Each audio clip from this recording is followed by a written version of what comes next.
Se consacrer à Marie, c'est un grand mystère dans notre vie parce que la consécration, c'est le Seigneur, c'est Jésus, on suit Jésus. Alors on se dit, qu'est-ce que vient faire Marie? Bon, on l'a pris, elle est là, elle a sa place, voilà. Mais je pense que quand on commence à parler de consécration à Marie, c'est une nouvelle lumière sur la parole de Dieu que l'on a. À savoir que si on se consacre à Marie, on comprend, comme Jean-Paul II, parce que le pape, il a fait ce parcours, Jean-Paul II, il avait des doutes aussi de trop se consacrer à Marie, pas assez au Christ, voilà. Et tout d'un coup, si j'ose dire, on reçoit Marie de Jésus. C'est peut-être étonnant ce que je dis, mais c'est le parcours qu'a fait Jean-Paul II. Il comprenait très bien que Marie mène à Jésus. Mais ce qu'il n'avait pas compris, c'est, et moi aussi dans ma propre vie, je suis un converti, c'est que Jésus, à un moment donné, nous donne sa maman. Et ça, c'est un endroit très précis, c'est son testament d'amour sur la croix. Voici ta mère. À travers Saint Jean, il nous donne vraiment notre maman. Il nous partage sa maman. Et ça, c'est quelque chose de merveilleux. Et la consécration de Marie, c'est la découverte, pas simplement d'une place de Marie, mais de toute la place d'une mère dans la vie spirituelle du chrétien. Et c'est donc très important. Et alors Saint Louis-Marie Grignon de Montfort, qui a écrit des choses magnifiques là-dessus, dont s'est inspiré Jean-Paul II, et dont le pape actuel vit aussi, parce que le pape actuel, il dit le rosaire tous les jours. Et quand il part en mission, vous avez remarqué, il va à Sainte-Marie-Majeure, il confie tout à la maman, il part, il fait sa mission, il revient à l'avion, hop, on le raccompagne, il remet tout à la maman. Mais pour vivre cela, ça veut dire qu'on s'est consacré, c'est-à-dire qu'on vit de Marie. Ce n'est plus une place de Marie, on vit de sa maman. Et Saint Louis-Marie de Montfort dit que justement la consécration à Marie, c'est très important dans le sens où on découvre un secret qui est de fait, je crois, vraiment le secret de l'Évangile.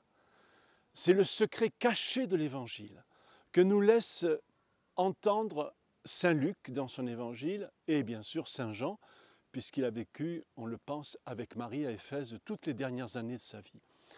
Et je pense que Saint Jean n'aurait jamais écrit son Évangile d'une telle manière, avec une telle profondeur, même si bien sûr il a été bouleversé par ce qu'il a vécu avec Jésus, mais ensuite, avec Marie à Éphèse, il est entré dans la profondeur du Christ. Marie l'a fait entrer dans la profondeur du Verbe fait chair.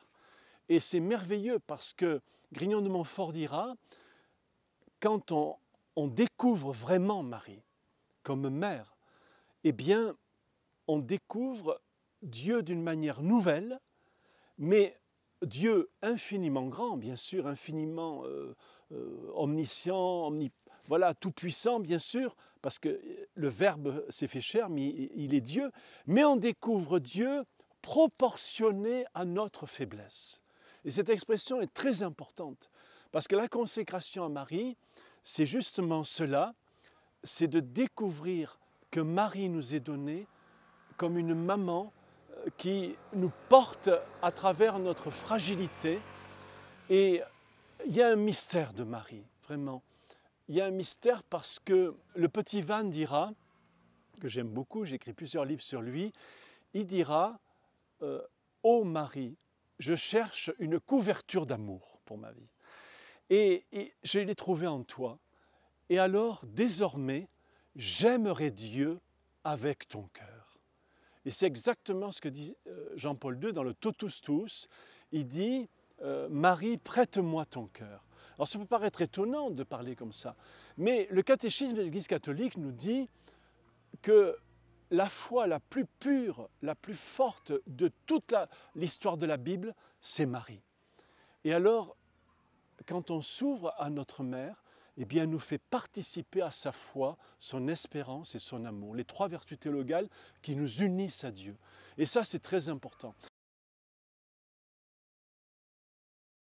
Et je crois qu'aujourd'hui, la consécration à Marie, c'est plus simplement un terme de dévotion, c'est une urgence, c'est l'urgence.